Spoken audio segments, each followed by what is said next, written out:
ګرانو کتونکو سلامونه کوم.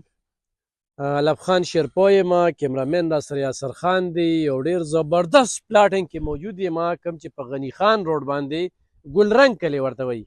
ګلرنګ کلی یا مړوندې پول نه په لږه فاصله کې چې کوم دی نو په مین روډ باندې دغه پلاټینګ دی. مرله چې کومه ده 2.5 لکه روپۍ، خو خبره پکې کېږي ښه. فرنټ چې کوم دی نو هغه خرڅ شوی دی.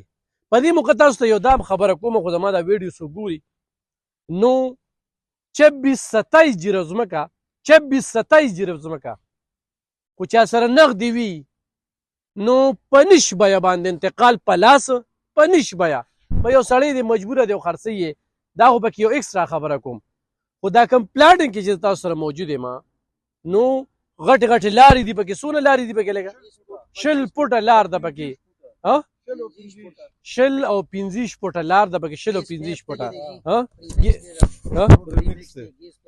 او شیر عالم دا چې کوم دی نو 20 فوټه لار دي. دا کوم سړی دا 20 فوټه دا دغه مشه دا خو 25 ته او پیپ هم پکې دیږي جی ګیس پیپ شوی دی جی دی باندې پریمیکس سړک ته روډ دی پی جی او ګیس پیپ شوی دی پکې نکاسه پروګرام پکې شوی لختي پکې شوی دی او په هر یو شیز برابر او بجلی پکې شته. بجلی پکې دا ګیس پکې دی هر شی پکې دی په هر چیز برابر سوسایټي دی جی. ګرانو کتونکو دلته په جرب کې چې کوم دی نو پکې جومات او مدرسه ده. په جرب کې دغه ځای کې که نه 2 جربه 2 جربه چې کومه ده نو دا پکې ده.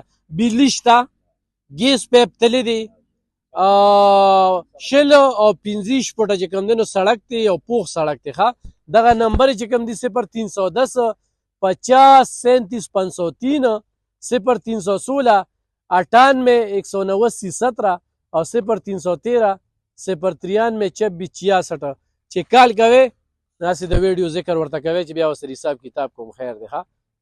نو دلته کې مسله دا ده چې ښکلې ښکلې پراپرټۍ شوي وي خو دونه شومپړقاني خلک خبره یې نه که نه دونه تاوانونه به وکړي. دا زموږ د خلکو په یو بل ذهن جوړ شوی دی چې موږ اډورټایزمنټ زموږ مثال د ړندو د کڼو دی.